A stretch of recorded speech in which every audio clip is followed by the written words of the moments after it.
All right, here we are. It's week 7. I always find it just freaking hilarious how fast football season goes. I mean, for real. It's like you get it 3 days a week in the NFL, right? Right. And it really feels like it. You start counting down like middle of July, Yeah. and it seems like that stretch, even though it's summertime, you're enjoying yourself, you're out, seems like that stretch leading up to, you're in the dog days of summer. Yep. You're past the NBA finals. You're watching a little bit of baseball You've every got once in a baseball while. going on. You're trying to follow that day over day, and it's just a daily grind till you get to football season. You're like, Absolutely. oh my God, it's finally here, and then bam, it's week 7. Literally. It feels like it's still week 3 for me. I mean, geez. I know. I mean, this feels like I don't know how many shows we've done now, but this feels like we've done like 3 weeks worth of football. Literally. It's just blowing by. Exactly. So, Absolutely crazy week.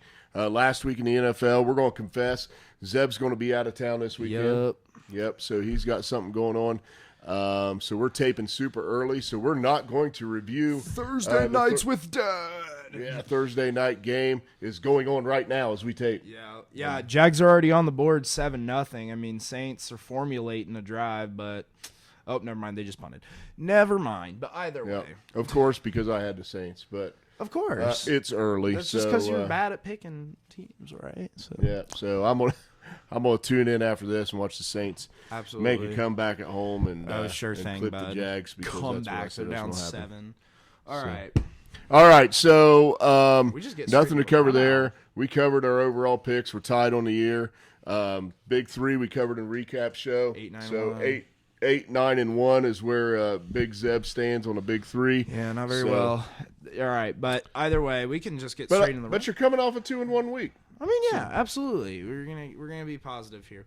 All right. So we get straight to the rundown. Let's go. Rundown. All right. Starting off, we have Raiders at Bears. The Raiders at the Bears, right? 2 really stinky teams that we've talked about week in, week out. Now, the Raiders did get a win against the Patriots, who we know is now a stinky team. Yeah, I mean, but the Raiders are like 3-3, but they're one of those 3-3 teams that are just like, I'm not you buying. really 3-3? Like, you got beat by the Steelers. Are you 3-3? Like, yeah, I don't know. I'm not buying the Raiders at all. We know where the Bears have been. Absolutely. This Josh McDaniel, he needs to go back to OC somewhere. Yeah, 100%. And he might need to just go get a job at McDonald's. I've been waiting for an opportunity to take the Bears again. I've been thinking about that, wanting to take them, wanting Mr. Fields to get on board. So I'm gonna take the Bears at home to beat the Raiders. Yeah, I don't really buy either of these teams being that good. I honestly don't know where they sit and how good they actually are because the Bears have had not an awful 3 weeks of football. I mean, last week they had their struggles, but I think mostly it's because Justin Fields hurt, all that junk, rivalry game. It's going to be sloppy. Yeah, but I think the Raiders are a fake 3-3. I actually really like the Bears in this game. I'm going to take them. I'm going to agree with you on that one. So, next game, Commanders at Giants. Division game. You know what? The top to the bottom of the NFC East, man. The top 2 teams versus the bottom 2 teams. Yeah. I think the Commanders are a better football team than the Giants. The Giants uglied it up last week against the Bills and hung around in that football game. They're at home. I'd probably go home team in this game. And is Daniel Jones, he's good? I don't know. He's questionable as of now, so we all don't know. Danny Dimes plays. I'll take the Giants at home. Yeah, in this game, I don't really know where exactly Daniel Jones sits, but I'm pretty sure he's playing this week.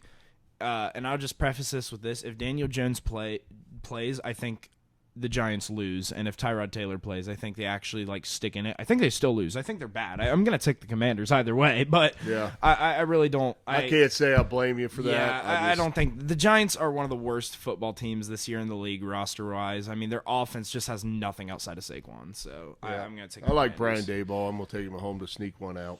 Yeah. All right, Bills at Patriots.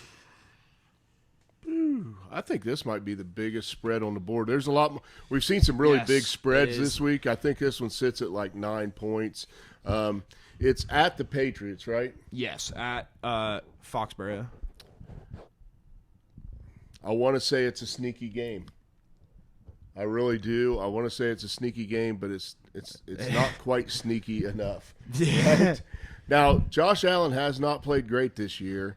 Well, he's played great, and then he's played bad. He's had maybe 1 or 1.5 really good games, but gosh, it's kind of like, we were going along and picking the Niners and the Eagles and saying until they give me a reason not to pick them, until the Patriots give me a reason to pick them, I'm not going to pick them. I'm going to take the Bills at the Patriots. Yeah, I'm going to take the Bills here. I'm just going to play it safe, if you will, in the NFL. This is the biggest spread on the board. Vegas definitely shortened up after a week of making double-digit spreads, and then one of the worst offensive weeks I've seen in a very long time in terms of scores across the board. I mean, there are probably 4 teams that got over 20, and I actually saw a stat that teams that won averaged 22 points in the game. So, I mean, but either way, I'm going to take the Bills, just be safe. I think Josh Allen, he wakes up after a bad week of play. He's been pretty decent all year. He's had 2 bad games. Okay, I'm hedging my early season prediction where I said the Bills had kind of peaked. But that for a 3-week stretch, they looked like best team in the league. Yeah, they did. All right, then next up, after that, the Cardinals at the Seahawks. Another division game. Lots of them this week. Okay, Seahawks are coming off a loss on the road at the Bengals. I got to watch them last week, and the offense looked fairly decent between the 20s, and they moved the football a little bit, the red zone offense was horrific. So I don't know if it's red zone offense or Bengals red zone defense. Bengals defense played really well so far this year.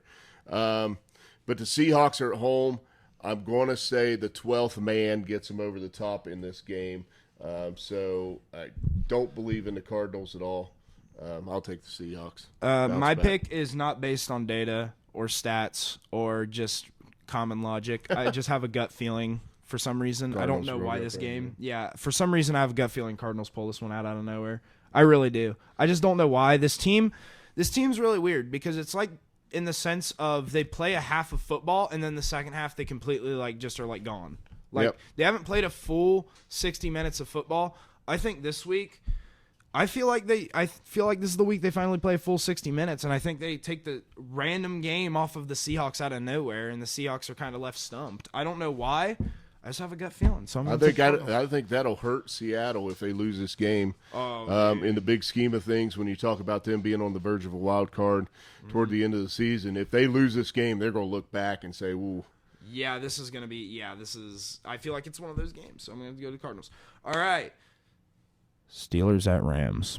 I feel myself gaining picks as we go through these you're going to need to gain a pick after you took the Saints this Thursday night game. So yeah, I'm going to tell you what.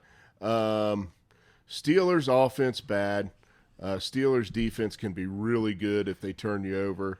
I think they can stop the run against the Rams, and they can force Stat Padford to drop back 50 times, and that's a bad recipe for the Rams. So I'm going to take the Steelers in this game. I think even though they're getting points they're getting like 3 on the road. So I'm going to take the Steelers. Bengals proved NFC West. That's their 3 wins. Yeah. So AFC North against NFC West. I don't even know what the other matchups have been, who's won, who's lost. Well, the Browns beat the 49ers. Well, that's a great that locked the deal there for me. I'm going to take Steelers on the road. Yeah, I'm going to take the Rams. I knew you would. Of course, because I have to get every Steelers pick wrong, so I have to take the Rams. Yeah. Every time I pick them to lose, they win, so hopefully they win. But I think that this game will end up being a 2-interception game for Matt Stafford. But I don't think the Steelers' offense produces enough, and I think that the Steelers' secondary is awful. The Steelers are allowing the 3rd most yards in the league in terms of defensive production. And on top of that, for some reason, our corner, who is rated a 91.3 on PFF and has been great every time he's stepped up and gotten snaps, as in Joey Porter Jr., is still not starting. And keep in mind, this entire secondary is struggling. Yep. Give the kid a chance. If the kid gets a chance, if you put him on Puka or put him on Cooper Kupp at least this week, let's see how good he really is, right? I don't see any reason why you wouldn't do that if I'm DC exactly. and Pittsburgh. But either way, I'm going to take the Rams. I think they have a passing attack, and as much as, like, you know, I think Pittsburgh can stop their run game because Kyron Williams is going to be out, I think we struggle against the pass more than we do the run, and that's the problem, is because they're a pass-heavy team, and that's going to eat us alive. So we are not going to come out even after this week. So. We are not. Yep. All right. I think that's what we're determined to do. All right, Packers at Broncos. Sorry, did I throw up my mouth a little bit? Yeah, this is a rematch of a Super Bowl at some time that is completely irrelevant to me. So yeah, Packers at Broncos. I've been against the Broncos all year. I'm going to stay against the Broncos all year. Except in this game, I'm going to take the Broncos. Oh my gosh. I don't know.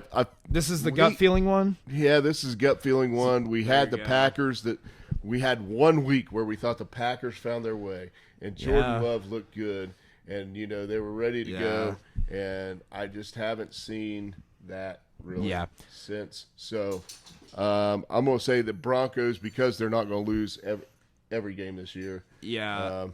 I know they've won one, but they're going to get a dub at home.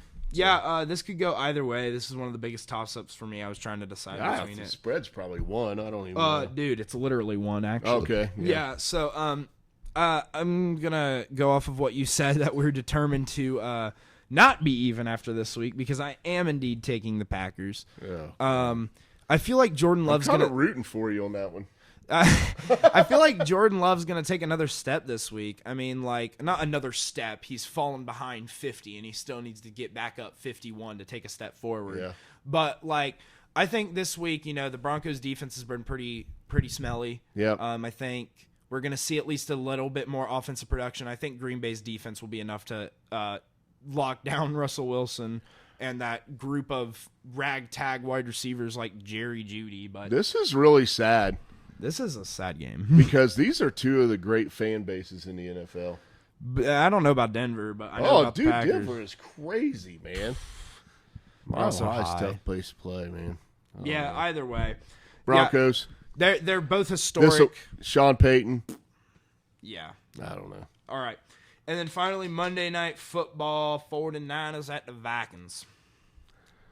Wow. If the... I mean, I hope that Debo and C-Mac and Trent Williams come back and they show some toughness playing this game, but are just a little too sore to play against the Bengals the next week.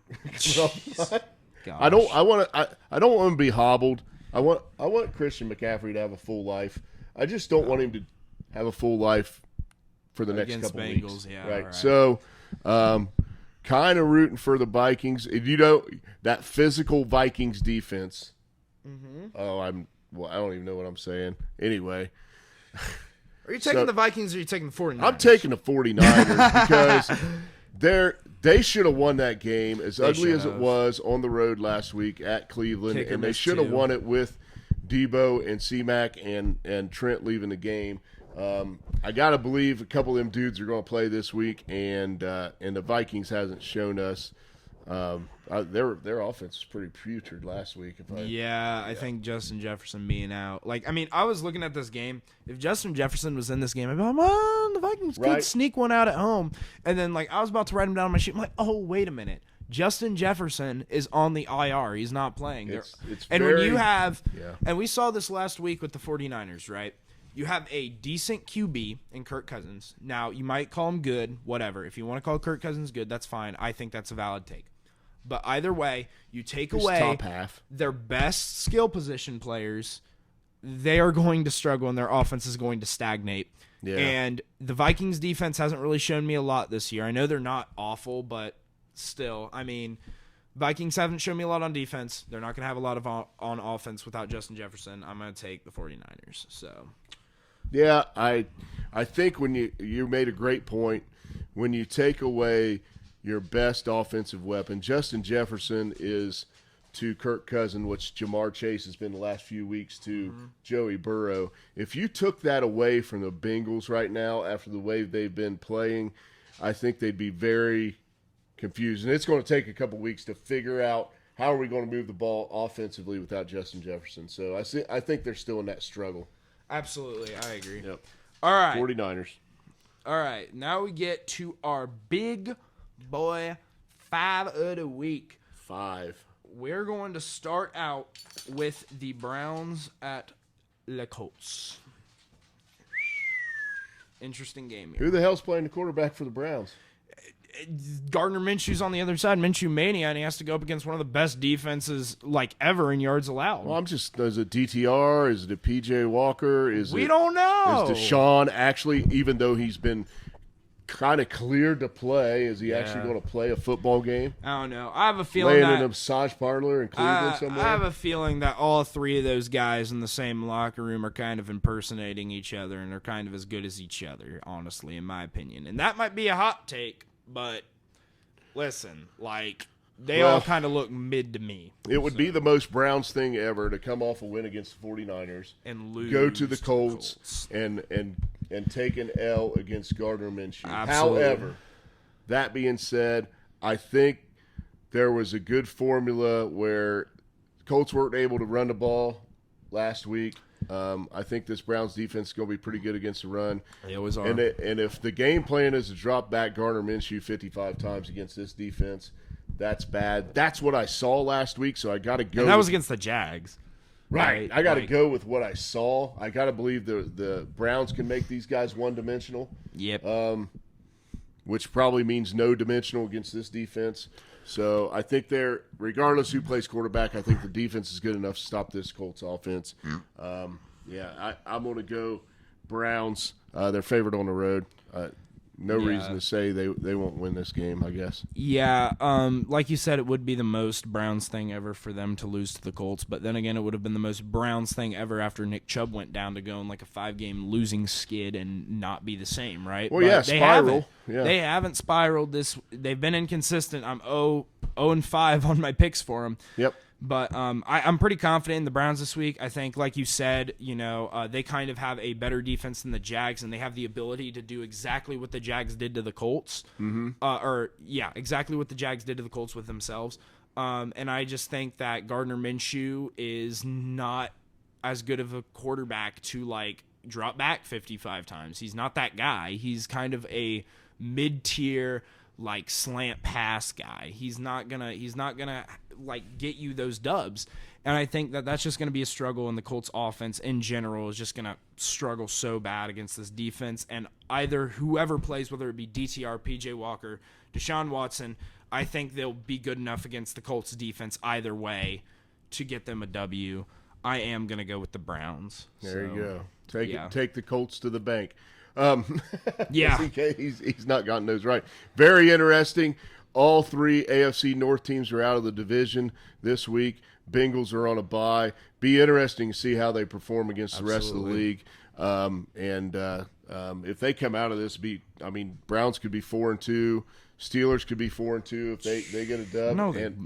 I know, crazy, right? And then if the Ravens get it done this weekend, you got the Bengals sitting at 3-3, going, "What the heck, man? We're Garbo." Yeah, we're 500 and we're in last place. Yeah, by the way, the Steelers are going to join the Bengals down there this week, in my opinion. But either way, fire Matt Canada. All right, I think that's enough of the AFC North for now. Let's go to a division game. Yep, the Falcons at the Buccaneers. 3-3 Falcons. Yes, that has been. Hi, buddy. Kane, what's happening, man? What's up, bud? What do you think about the Falcons? He kind of just gave a death stare. Speechless, right? Yeah. I'm speechless too. What do you think about the Buccaneers, though, buddy? When I see the Falcons at 3-3, I'm speechless too. I'm like, what the heck, dude? This is such a weird team because they have bits and pieces sprinkled throughout. They have the talent. They have Jesse Bates, right?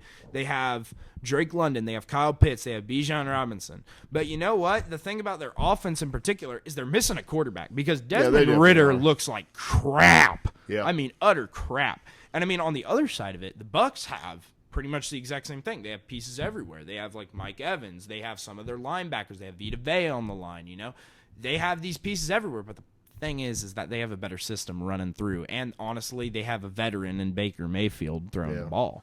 So it's very interesting. I mean, well, they're at home again this week. They've had two good teams come in there, and I think both times I've predicted the Bucs to win. Yep. They have not. Both the Lions and the Eagles got them down there at home. That's their two losses. But I don't consider the Falcons a good team. It's a division game. It could be a very, very close game.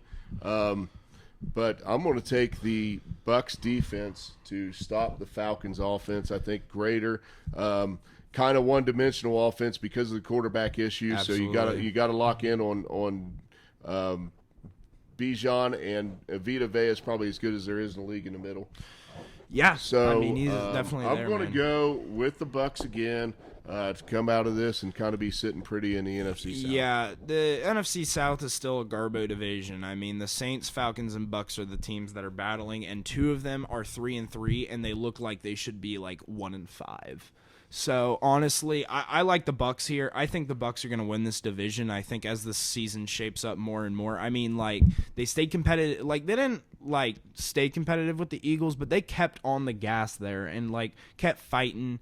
You know, and I think that this Bucs team is just better than this Falcons team. I thought this Falcons team was going to be better coming into the year, but it's clear that their quarterback is holding them back, and also their defensive scheme isn't particularly where I thought it would be.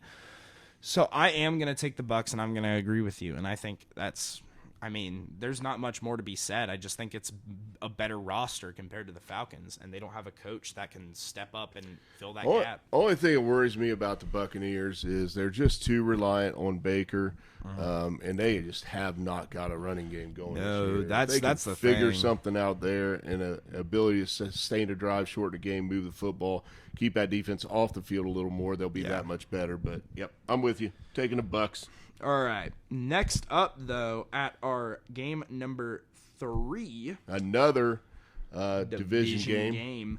The Chargers at the Chiefs. Now, this is a battle of elite quarterbacks. I mean, these are the upper echelon of the league, and we have one quarterback that his offense is struggling this year, but his defense has been holding him down, and he's been doing pretty solid. We have another quarterback that, for the most part, other than last week, his defense has been completely letting him down while he's been kind of balling out.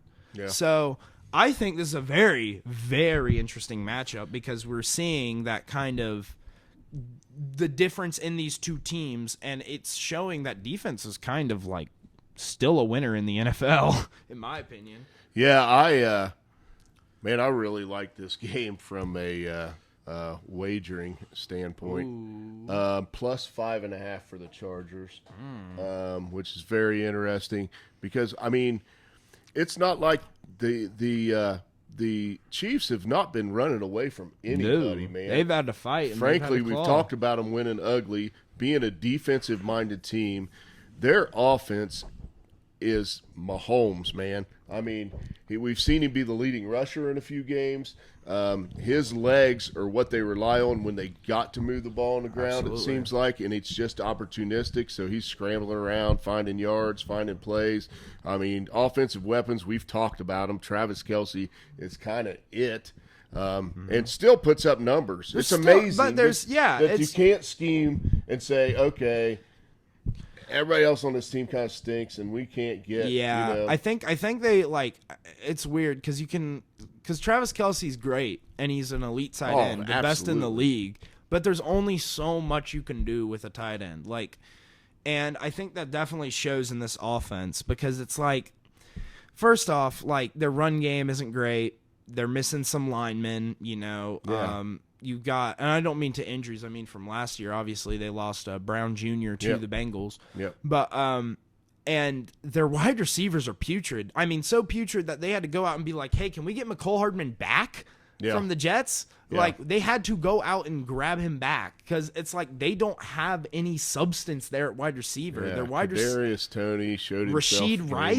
Rashid Weiss, and then your backfield's like McKinnon and Pacheco and Clyde Edwards-Helaire, who's like the third back on that team now. It's just there's they are definitely missing Tyreek Hill. I mean, they won the Super Bowl last year without him because Mahomes is that guy, but now they're like, Juju's gone, who's at least a solid level wide receiver, and now Yeah. they have nothing. They have no substance there. I feel like they're going to do something before the trade deadline. They've got to give him another weapon. If they want to win, if they want to go back to the even win the AFC. I mean, the way your defense looks right now, just if I'm the Chiefs right now, the way your defense looks right now, how they're locking down teams, they look like they don't really need that much addition. Why not trade your first-round pick from this year that if you're, by the trade deadline 6-1, 5-2, whatever you are, you're only going to have like 2 or 3 losses. Why don't you trade that first-round pick that's going to be a little later and get a good wide receiver? Maybe even trade another future one. Like, you have Mahomes there. You have Kelsey there. You have a defense that looks solid. I mean, barring any injuries. Yeah, I'm going to think about that. That's interesting to think about what's out there, who might deal, and what we might see by the trade deadline. Davante Adams. Ooh, boy. Oh, God. You add him to that roster, man. It gets... Yeah. Either way, let's talk about the game. Okay, the game. I think the Chiefs' defense is way better than the Chargers' defense. I think the Chiefs' defense is going to hold Herbert a little bit. I think you might see what happened last week where Eckler wasn't very effective and the game had to rely on Herbert and came down to it, had an opportunity to win the game. This is kind of why I like the bet. I think it could come down to this one possession. Either Mahomes has the ball and he delivers, or Herbert has the ball and maybe he doesn't. Yeah. But so I like the spread.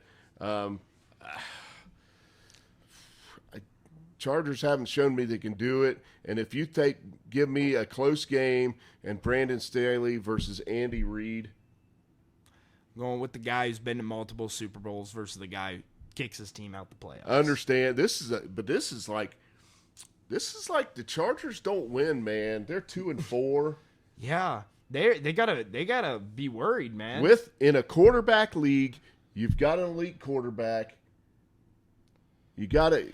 Keenan Allen's a very good receiver. Such a bad position too, because they have contracts that aren't delivering right now. Yeah. They have Joey Bosa, who's been good, but he's not been up to his contract. They have Khalil Mack, who people were like, "Oh, Khalil Mack, what a good move." Well, Khalil Mack seems like he's 38 now, and outside of that Raiders game, which is the Raiders, okay, outside of that Raiders game, he's been pretty poopy. Yeah. I mean, he hasn't really had that great of a game other than that. Stat Padford of the defense. Literally. I don't think this – and, I mean, they made a big move for J.C. Jackson, and they're paying for his salary. He plays for the Patriots now, dude. Like, he's not even playing for him anymore. The Chargers have made these star-powered moves in order to think, like, oh, yeah, if we get star power, then we'll be good. But they don't really understand the team structure. And first off, Brandon Staley needs to be fired. And that's the first thing that needs to be addressed with this entire team. But – I just don't think they have the roster capable to compete with this Chiefs team. And I know we just dogged on the Chiefs' offensive roster for a while there, but at the end of the day, I think defensive-wise, the Chiefs' defense has been pretty stout this year. And they're 5-0 in their last 5. Yeah. Let's just call that what it is. They started 0-1. They are rolling. And their one loss is to the Lions, man, by 1 point. Right. 1 point. So I say I'm going to go personally with the Chiefs in this game. I'm not gonna bet against Mahomes and Andy Reid, man. It's just a tough bet. I'm not betting against them. I'm just saying at 5.5, a division game. Well, yeah, I'm not talking about that. I'm talking about winning the game. You're talking to win the game, dude. So gambling addict. So Chiefs 5-1, but they could lose this game. Absolutely. You going with Chiefs too, right? Yeah, I'm going with Chiefs. But they could lose this game. Absolutely, I agree. All right, our number 2 game is a matchup of two good teams. It's not a division game. It's not a division game, but it's just two good teams that have these kind of things going for them. They play a lot slower pace of football. It's the Ravens and the Lions, and it's at Baltimore. The Lions are 5-1, and everybody's talking about them. Like we said, if they beat the Buccaneers, even though it was more so the other two big rigs and the NFC losing. Meanwhile, the Ravens are kind of sneaky. They're a little sneaky. They've been sneaky. Lamar's play, for the most part this year, has been very good and very consistent. Their defense is solid, as we know. The Lions' run game was just less effective last week, and if Montgomery's out, I think that's a problem in this game because this is a physical game. AFC North, you got to go on the road. I mean, the AFC North has shown they can win football games outside of their division. Absolutely. And they're beating people up. But the Ravens have went to Cincinnati. They've went to Cleveland and won football games, right? But they've lost at home to the Colts. And they lost at home. Or wait, no, they went to the Steelers and lost. Never mind. Yep. Yeah, but that's a AFC North game. I mean, that's not. Yeah. So they've got everybody coming back. Man, I tell you what, I think the Ravens are kind of sitting in the catbird seat in that AFC North. Yeah. Not as easy a schedule as the Browns have coming up, but are sitting pretty, and the Browns stole one. Sheesh. I want to take the Lions. I really, really want to take the Lions, but they've proven they can go on the road and beat the Bucs. I don't think they've proven they can go on the road and beat the Ravens yet. I mean, they are right there on the precipice of being an upper echelon NFL team. These are the games that prove your mettle. Yep. If you can go in there and get this one, it'd be great. But I trust the Lions, but I don't trust them this far. I'm taking the Ravens. Yeah, I think this team, at the end of the day, when you look at them and them being good, they're still a young blood. I think those other 5-1 teams have been pretty solid when healthy. I mean, the Chiefs and the Eagles have both made the Super Bowl, right, last year. The 49ers have made the Super Bowl before with Garoppolo, and they've been hanging around for a while. The Dolphins were looking on pace to be one of the best teams in the AFC until Tua went down. Hello, Kane. And then now you kind of have this young blood Lions team. They haven't been in the playoffs since like 2016, 2017, 2015, something like that. Yeah. They haven't been in a while. And it's now they're kind of this young, new, hot blood team that everyone's liking. Here's my problem, though, is that just simply put, they've been hit with an injury bug. Like you said, David Montgomery's been hurt. Jahmyr Gibbs was hurt, and that's why their run wasn't really functioning when David Montgomery went out. Brian Branch, their rookie out of Alabama, who'd been playing pretty dang elite, was out for 2 weeks now. So now all of a sudden you've had these injuries, but here's the thing that I'm going to say. Is that the Lions, from what we hear, are trending in the right direction. If they get Jahmyr Gibbs back this week, I think the run game doesn't struggle that much. I think Jahmyr Gibbs finally shows why he's drafted that high, and I think they do pretty solid. If they don't, then the Lions are in a real pickle because now they have to lean on Jared Goff, who's a system QB, like we all know. Yep. Either way, really, really interesting matchup, but in my opinion, the thing that wins me over is the fact that this is at Baltimore. Yeah. And I think that's the thing that's going to change the game. If this was at Detroit, I'd probably take the Lions. But right now, it's at Baltimore. I know I didn't trust the Lions last week. I'm going to test them again by not taking them this week. But if they win this game against the Ravens, holy moly, the NFC is all of a sudden going to have their eyes wider than they already were and are like, wait a minute. Yeah, if they go in there and win this game, they're top 3 in the power rankings, like right now, in my opinion. But I think to do and I think this is a winnable game too. I agree with you. They have got to find. They need to find this week an offensive wrinkle that they haven't shown before against this Harbaugh coach defense because they are very, very, very good if you stay with the game plan you've been with. Yeah. So I like the Jahmyr Gibbs. If he's healthy and he's playing, they got to find a wrinkle with this kid and find a way to get the ball in his hands, whether it's real routes, whether they're hitting him out in the flat, whether it's screens, whether they middle screen over the middle of the field. They need to get him in some space and find something with him that's in addition to the Laporta and the wide receiver. Yeah, and I think the Ravens have been pretty solid against good defenses too. I mean, they would have beaten Pittsburgh if literally their wide receivers can hold on to a football. I just think the problem too, though, with their offense is their red zone efficiency has been very bad this year. It's not great. And honestly, I think... But they'll field goal you to death. I know, and that's the thing. I don't know. This game is so tough for me. I wrote toss-up by it, and I always write one toss-up game every week on my sheet, and that's the game that I literally am flipping a coin on. And this week, I would say 51% Ravens, 49% Lions.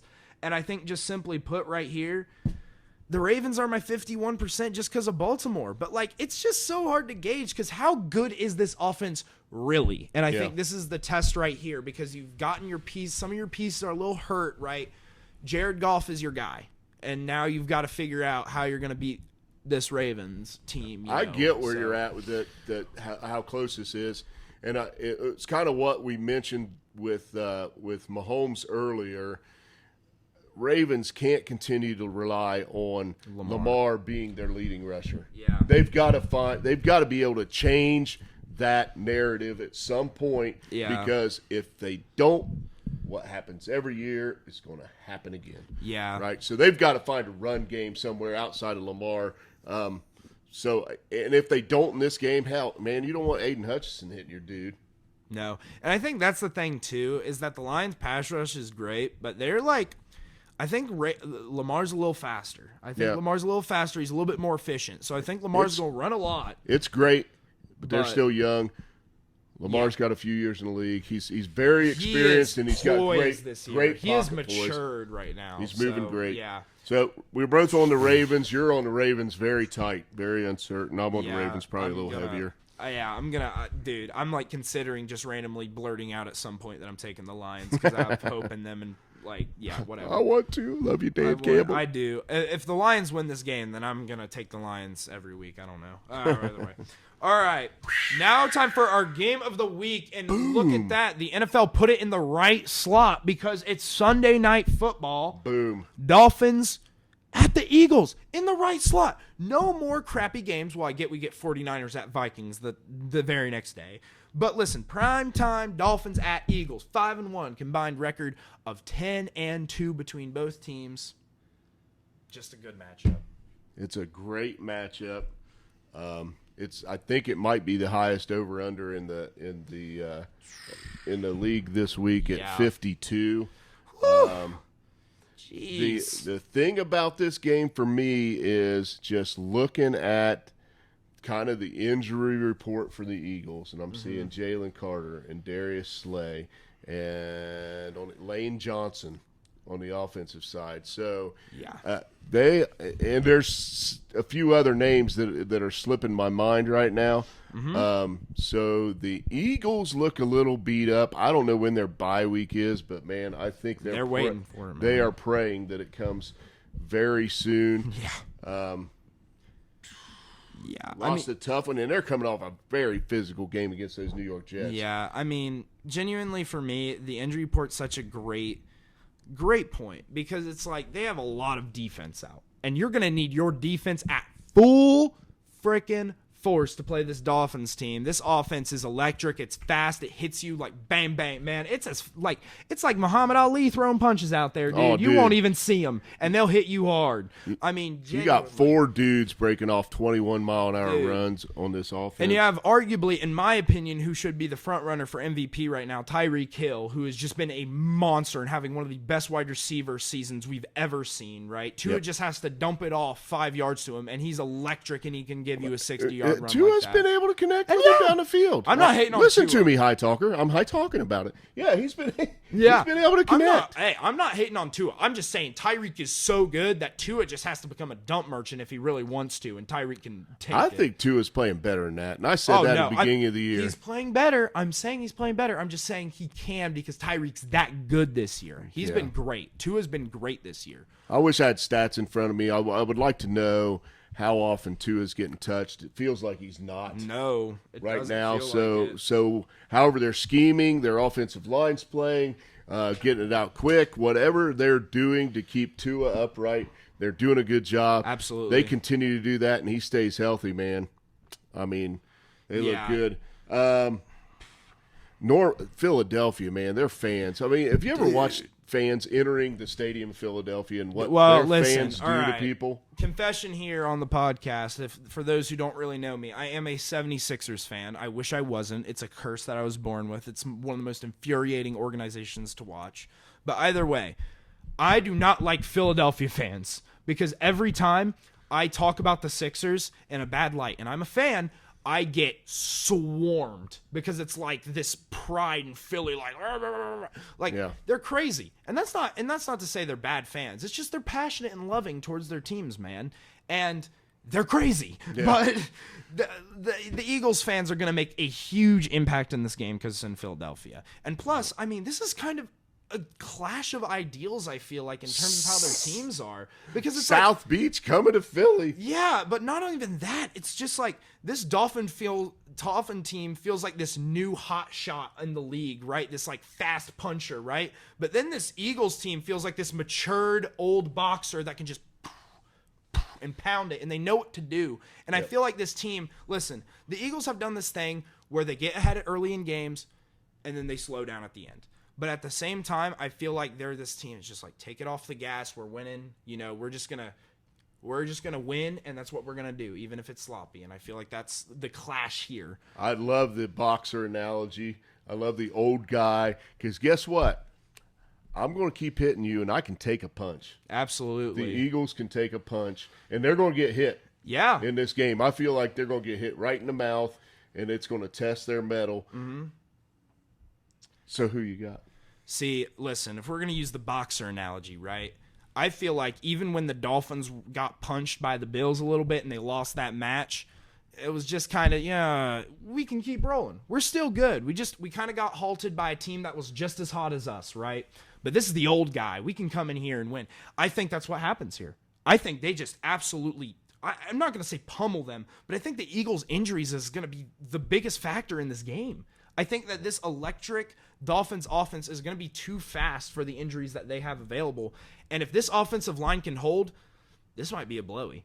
But I don't know if the offensive line will hold that well against this defense, even with Carter out. Either way, I really like the Dolphins in this game. You've got my energy going in the same way. I can't believe we're agreeing on this game. I like the South Beach Flash. I love the boxer analogy. Yep. You can take a punch, but you ain't fast enough to hit me. You're too old, man. You can't hit me, man. Exactly. Float like a butterfly, sting like a bee. And I feel like this Dolphins team, the thing is they just don't get down. Like, yeah, they lost to the Bills. It was their defense kind of struggling, but the Bills were hot, and their offense is way better than Philadelphia's this year. Back. And I just think, simply put, the Dolphins, I mean, they put up like 20 points in that game against the Bills. I still think, 20 points in the NFL is solid, especially on a bad day. Mm-hmm. So I expect them to have a pretty decent day against the Eagles here. I'm going to take the Dolphins. I'm taking the Dolphins too. Eagles go to 5-2. Muddies up that division a little bit with the Cowboys. Yeah, right. A little bit. I think sets up some good matchup for the future there between the Eagles and them boys. So yeah. I am taking the South Beach to go into Philly and get it done. All right. We've gotten all of our games covered now. You know, we filled the time pretty nicely, despite not being able to do a little recap over the game. That is 14-3, by the way, and the Jags are beating the Saints, and Trevor Lawrence is like 8 for 9 on passes right now. So, either way, 3 locks of the week. Now that's rubbing it in right there. Yeah, I know. Hey, game's not over. We saw that with Colorado. All right. Either way, upset first or lock first. Oh yeah. I'm gonna go lock. This is going to be a really interesting one. I was looking at these, every single pick that I had of these teams winning games. I was like, well, there's a possibility they could win. There's a possibility they could win. So it was very tight for me to pick my lock. So then I'm going to take one out of his page, and I'm just going to go with a random shot in the dark like he did week 1. And it might not have worked out, but I hope it works out for me. I've gotten him wrong all 5 times. All 5 times that I've picked them this year. But I'm going to go with the Browns as my lock of the week over the Colts at Indy. Ooh, like it. I would agree with you on that game. My lock of the week is going to be that team that I said they've only lost when they've had really, really, really good teams come in, Philadelphia and the Lions. They're at home, division game against a team that I don't think is nearly as good as they are beyond roster-wise. And I think if it comes down to the quarterback, I'm going to take Baker over Desmond Ritter. I'm taking the Bucs. That's such a weird sentence. Yeah, but yeah. It is a weird sentence. I'm going to take the Tampa Bay Buccaneers over them Falcons. All right. And then my upset of the week. I said it earlier. It was kind of a gut feeling. I was like looking at my games. I kind of don't really have that many upsets. Give me the Cardinals. That's the biggest upset I chose. So, man. I mean, they're plus 7.5. I mean, I don't know where you're coming with that, man. But they are my upset of the week. I mean, they're the biggest upset I chose. I don't know. Okay, high talker. You kind of hit me out of left field with some of your picks. So, I mean, let's you talk about having a gut feeling and a feeling in my gut that makes me sick. Mm-hmm. With my upset of the week. Wait, who? I'm taking the Steelers. Oh, dude. Over the Rams. No. Upset of the week. No. I know. It's going to hit for sure. Upset of the week. The Pittsburgh Steelers. If we win, and I'm going NFC 0-6. West Killers. I think Matt Canada calls a great game. Shut up! No, he doesn't. He gets carried by Kenny Pickett audibling to George Pickens at the end of the game, dude. Perfect. However it happens, Oh my god! I will take it. That's my Screw upset. Screw Matt Canada. Steelers on the road. All right. Anyway, okay. Let's get into our betting, man. You hurt my ears with that boo. You're like a Philly fan over there, dude.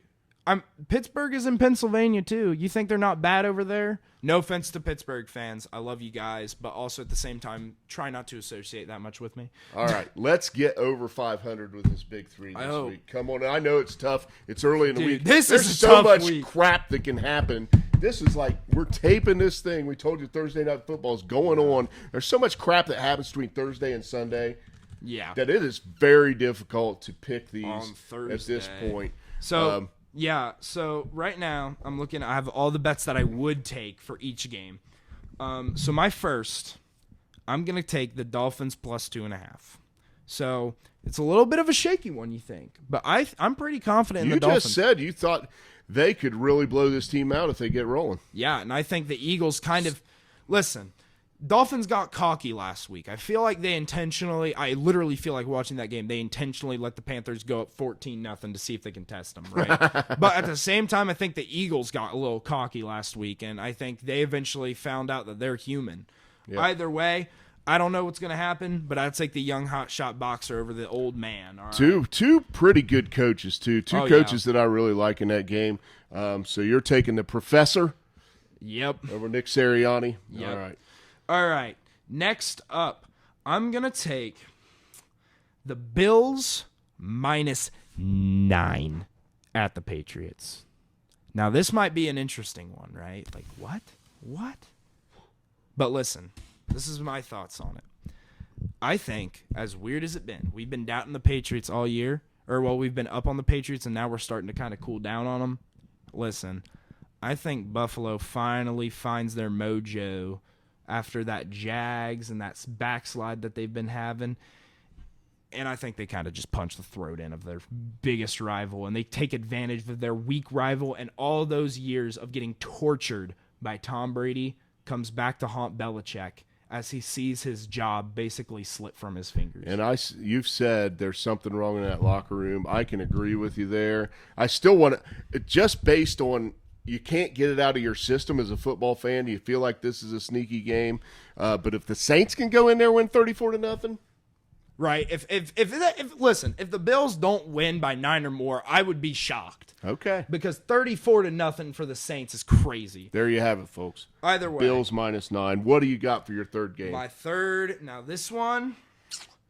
Listen, I'm gonna tell you. They're not gonna listen to this, but I'm gonna tell you. Listen, you guys have let me down every week of this season. Every single week of this season. This time, I'm going full in. I picked you guys to win. I picked you guys as my lock of the week.